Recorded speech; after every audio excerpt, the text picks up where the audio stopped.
धर्मेंद्र प्रधान के इस्तीफे के बाद शिक्षा मंत्रालय की जिम्मेदारी प्रहलाद जोशी संभालेंगे। अभी प्रहलाद जोशी केंद्रीय उपभोक्ता मामले, खाद्य एवं सार्वजनिक वितरण मंत्री हैं। उन्हें शिक्षा मंत्रालय का अतिरिक्त प्रभार सौंपा गया है। प्रहलाद जोशी कर्नाटक के रहने वाले हैं और धारवाड़ से सांसद हैं। धर्मेंद्र प्रधान के इस्तीफे के बाद केंद्रीय गृह मंत्री अमित शाह ने कहा कि बीजेपी के कार्यकर्ताओं के लिए पद से बड़ा देश और छात्रों का हित है। अमित शाह ने साफ किया कि मोदी सरकार पेपर लीक के मुद्दे पर पूरी गंभीरता से काम कर रही है। छात्रों के साथ न्याय किया जाएगा और सरकार उनकी उम्मीदों पर पूरी तरह खरी उतरेगी। दिल्ली के जंतर मंतर पर छात्रों का आंदोलन खत्म होने के बाद प्रदर्शनकारी वापस लौट गए हैं और इस बीच सीजेपी ने जंतर मंतर पर मीडिया कर्मियों के साथ हुई हिंसा की निंदा की। पार्टी का कहना है कि लोकतंत्र में मीडिया की स्वतंत्रता और सुरक्षा सुनिश्चित की जानी चाहिए। प्रधानमंत्री नरेंद्र मोदी आज मन की बात के 136वें एपिसोड के जरिए देशवासियों को संबोधित करेंगे। सुबह 11 बजे प्रस्तावित होने वाले इस कार्यक्रम में प्रधानमंत्री अपने विचार साझा करेंगे। प्रधानमंत्री राष्ट्र हित से जुड़े अहम मुद्दों पर भी जिक्र कर सकते हैं। आरजेडी अध्यक्ष लालू प्रसाद यादव के बड़े बेटे और जनशक्ति जनता दल के प्रमुख तेज प्रताप यादव को पुलिस ने गिरफ्तार कर लिया है। देर रात उनकी गिरफ्तारी की कार्रवाई के बाद उन्हें पटना के सिविल कोर्ट स्थित सीजेएम कोर्ट में पेश किया गया और उसके बाद बेऊर जेल भेजा गया। बिहार में एक बार फिर मौसम ने करवट ले ली है। राज्य के 17 जिलों के लिए मौसम विभाग ने अगले 72 घंटों का येलो अलर्ट जारी कर दिया है। तेज हवा और ठंड का गिरने की आशंका जाहिर की गई, जबकि 40 से 50 किलोमीटर प्रति घंटे की रफ्तार से हवा चल सकती है। बिहार बंद के दौरान छपरा में जमकर हंगामा हुआ। नगर पालिका चौक पर उपद्रवियों ने पुलिस की गाड़ी को आग लगा दी, जिससे इलाके में अफरा तफरी का माहौल दिखा। मौके पर पुलिस बल तैनात कर स्थिति को नियंत्रित किया गया।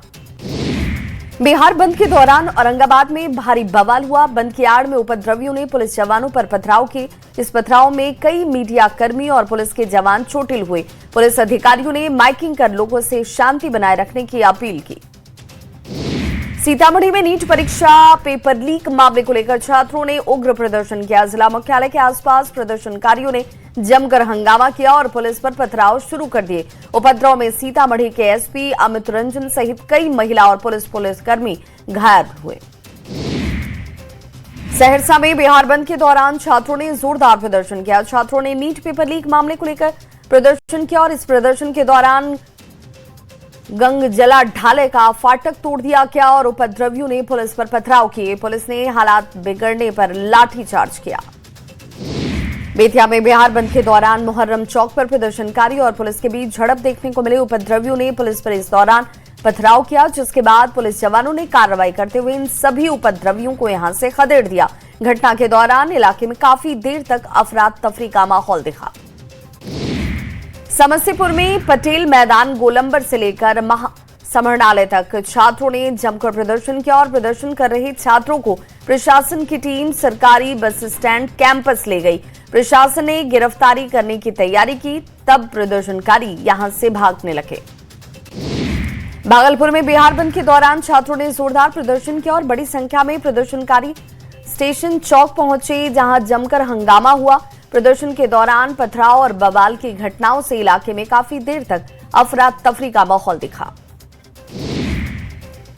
पूर्णिया में छात्र आंदोलन के दौरान कुछ उपद्रवियों ने माहौल बिगाड़ दिया। डीएम और एसएसपी के समझाने के बावजूद कुछ लोग सड़क पर उतर आए और पुलिस पर पथराव कर दिया। हालात बिगड़ने पर पुलिस ने लाठीचार्ज कर कई लोगों को हिरासत में लिया। दानापुर में बेकाबू ऑटो पानी से भरे गड्ढे में जाकर पलट गई। पानी में तार का करंट फैलने से 3 लोगों की मौके पर ही मौत हो गई। घटना से मनेर थाना क्षेत्र में लोगों में चीख पुकार मच गई। हादसे के वक्त ऑटो में 7 लोग सवार थे। घायलों को पीएचसी में भर्ती करवाया गया। सासाराम में बच्चों से भरी हुई स्कूल बस पानी भरे गड्ढे में जाकर पलट गई। घटना कोचस थाना क्षेत्र के जलालपुर की है।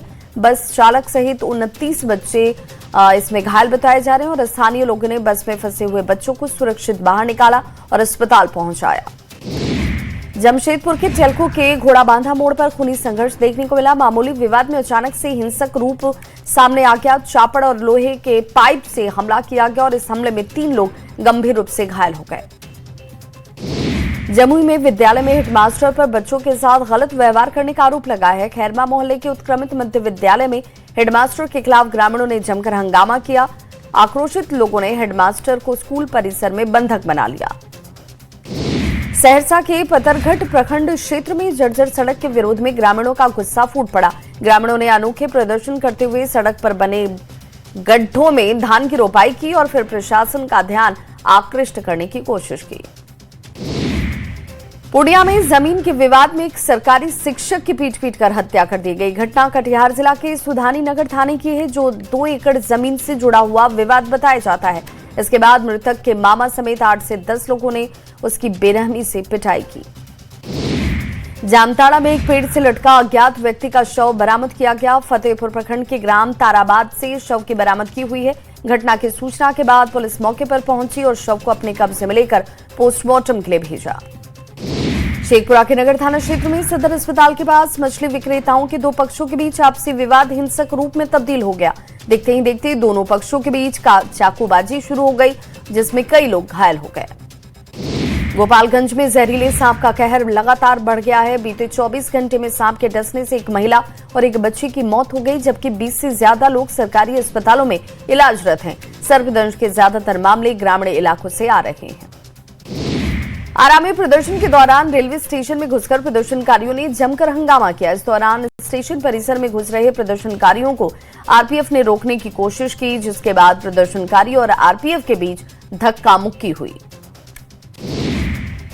औरंगाबाद में छात्रों के उग्र प्रदर्शन में पथराव से एसटीएम के अंगरक्षक और एक मीडियाकर्मी समेत कुल 5 लोग घायल हो गए। सभी घायलों का इलाज फिलहाल औरंगाबाद सदर अस्पताल में जारी है। स्थिति इस वक्त सामान्य बताई जाती है। पुलिस को स्थिति पर नियंत्रण पाने के लिए आंसू गैस के गोले तक छोड़ने पड़े। अलवर जिले के मठिया गांव में उधार के रुपए मांगने पर एक युवक पर उसके ही रिश्तेदार ने चाकू से हमला कर दिया। घटना में युवक गंभीर रूप से घायल हो गया, जिसे अरवल सदर अस्पताल में इलाज के लिए भर्ती करवाया गया। चाईबासा के कराईकेला थाना पुलिस ने एक युवक को अवैध हथियार के साथ गिरफ्तार किया। आरोपी के पास से एक देसी कट्टा, एक मोबाइल फोन और एक बाइक बरामद की गई। संदिग्ध युवक हथियार लेकर घूम रहा था। जामताड़ा के सिमलडालगाल में पेयजल संकट गहराता नजर आ रहा है। जगह धत्री मंदिर के सामने सार्वजनिक चापाकल पिछले करीब 1.5 महीने से खराब है और स्थानीय लोगों को पानी की समस्या हो रही है और इसी वजह से लोगों ने अपना विरोध जाहिर किया। जामताड़ा के फतेहपुर प्रखंड मुख्यालय में आयोजित ड्राइविंग लाइसेंस शिविर में आवेदन जमा करने को लेकर हंगामे की स्थिति खड़ी हो गई। वहीं बड़ी संख्या में पहुंचे आवेदकों ने आरोप लगाया कि शिविर में सीमित संख्या में ही आवेदन को स्वीकार किया जा रहा है। धनबाद जिले के सभी प्रखंडों में स्थित जेएफसीआई गोदाम में काम करने वाले मजदूर मोटिया के सामने बेरोजगारी की स्थिति आ गई है। नई नीति के तहत अब एफसीआई गोदाम से पीटीएस दुकानदारों को अनाज पहुंचाया जाएगा और इस काम को करने के लिए जो लोग इस काम से जुड़े हुए थे, उन लोगों के सामने अब रोजगार का संकट है।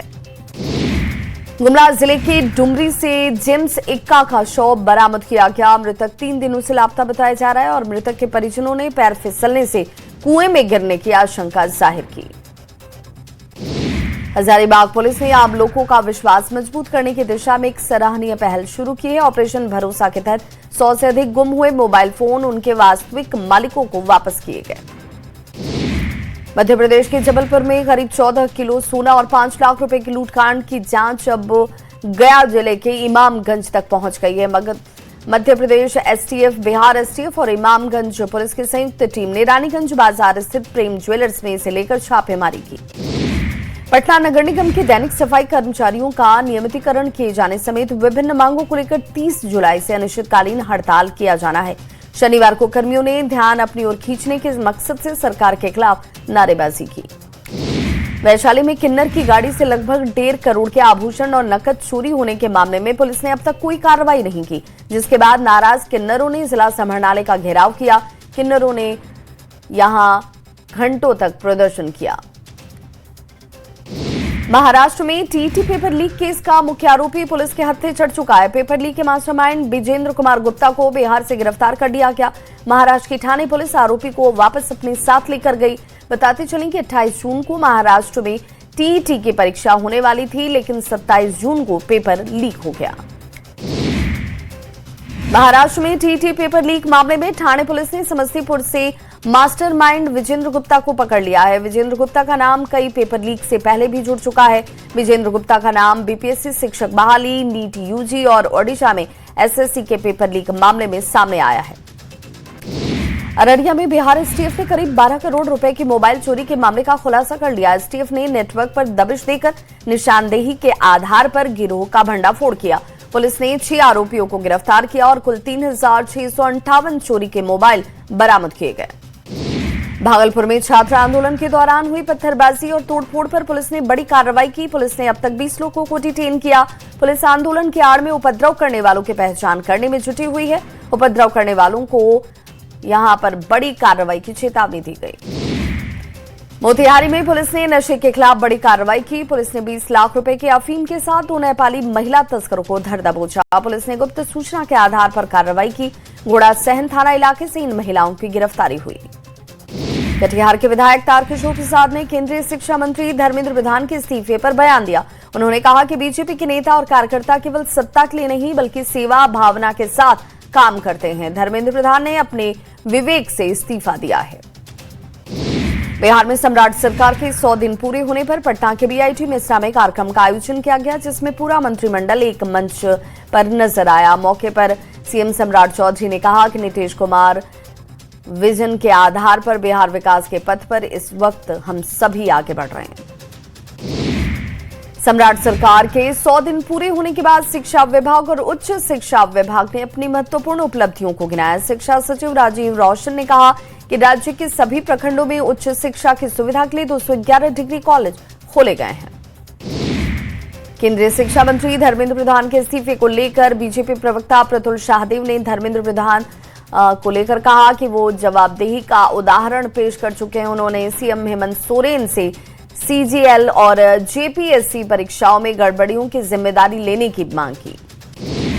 24 जुलाई को बिहार विधानमंडल का मानसून सत्र खत्म हो गया, लेकिन शुक्रवार को बीजेपी विधायक विशाल प्रशांत ने भूमिहार ब्राह्मण को लेकर सदन के सामने सवाल उठाए, जिसमें उन्होंने कहा कि अगर सरकार हमें भूमिहार ब्राह्मण नहीं मानती तो हमें अनुसूचित जनजाति में डाल दे।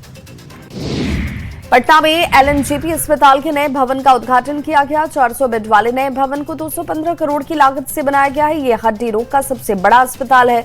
6 मंजिला सुपर स्पेशलिटी अस्पताल पटना के राजवंशी नगर में है। नालंदा जिले के रहने वाले पैरा पावर लिफ्टर झंडू कुमार ने कॉमनवेल्थ गेम्स में भारत के लिए मेडल जीतकर इतिहास रच दिया। कॉमनवेल्थ गेम्स में भारत का ये पहला मेडल है। ग्लासगो कॉमनवेल्थ गेम्स में पैरा पावर लिफ्टर झंडू कुमार ने पुरुष हेवीवेट वर्ग में ये ब्रॉन्ज मेडल हासिल किया। मुख्यमंत्री सम्राट चौधरी ने कॉमनवेल्थ गेम्स में कांस्य पदक जीतने वाले बिहार के झंडू कुमार को बधाई दी। सीएम ने लिखा कि झंडू कुमार ने 190 किलोग्राम भार उठाकर कांस्य पदक जीता।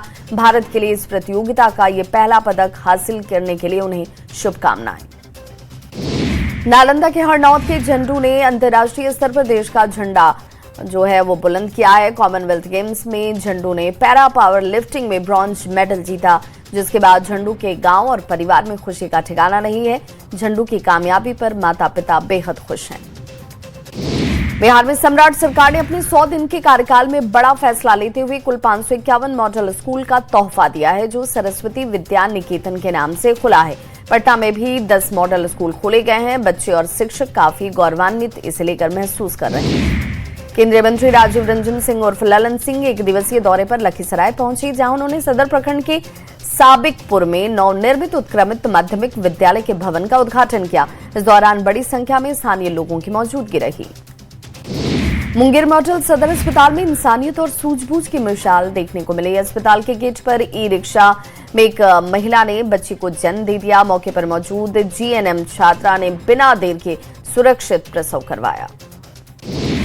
रामगढ़ में डाक विभाग का राखी बनाओ स्पीड पोस्ट भेजो अभियान इस वक्त तेज है। विधायक ममता देवी ने अभियान से जुड़ने की अपील की और वीर जवानों को हैंडमेड राखी भेजने का संदेश दिया। स्पीड पोस्ट के जरिए राखी भेजने के लिए लोगों को जागरूक किया गया।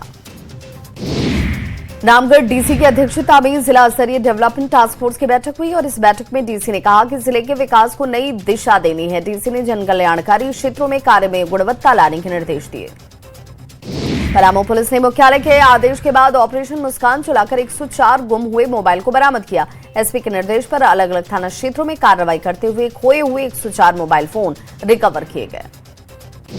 मुंगेर में विभिन्न संगठनों ने बंद का आह्वान किया था। शनिवार को कोई खास असर देखने को हालांकि नहीं मिला। शहर के सभी बाजार सामान्य तौर पर खुले नजर आए और सड़कों पर वाहनों का परिचालन भी सामान्य रहा। सम्राट सरकार के 100 दिन पूरे होने पर वैशाली जिले में भी कार्यक्रम का आयोजन हुआ। 150 से अधिक भूमिहीनों को बास गीत का पर्चा मिला। वैशाली डीएम और विधायक इस दौरान मौजूद रहे। सम्राट सरकार के सेवा संकल्प और समर्पण के 100 दिन पूरे होने पर बक्सर जिला प्रशासन ने कर्मियों को सम्मानित किया। बक्सर डीएम साहिला ने कहा कि सरकार के महत्वपूर्ण योजना धरातल पर उतरे हैं। सेवा संकल्प समर्पण के 100 दिन पूरे होने के अवसर पर मुंगेर में जिला स्तरीय कार्यक्रम का आयोजन हुआ। समरनालय सभागार में आयोजित इस कार्यक्रम में अध्यक्षता जिलाधिकारी की तरफ से की गई। खगड़िया में भी सम्राट सरकार के 100 दिन पूरे होने पर कार्यक्रम आयोजित किया गया। बेहतरीन प्रदर्शन करने वाले परीक्षार्थियों को सम्मानित किया गया। झारखंड विधानसभा का मानसून सत्र 6 से लेकर 12 अगस्त तक चलेगा। सत्र को लेकर सरकार और विपक्ष ने अपनी अपनी तैयारी शुरू कर दी है। संसदीय कार्य मंत्री राधाकृष्ण किशोर ने कहा कि सरकार सदन की कार्यवाही के लिए पूरी तरह से तैयार है। देवघर में बाबा बैद्यनाथ मंदिर परिसर में लगे विकास कोष के दान पात्र करीब 2 महीने बाद खोले गए। बाबा मंदिर प्रभारी सह एसडीओ रवि कुमार के निर्देश पर मंदिर मजिस्ट्रेट राहुल कुमार की निगरानी में दान राशि की गिनती की गई।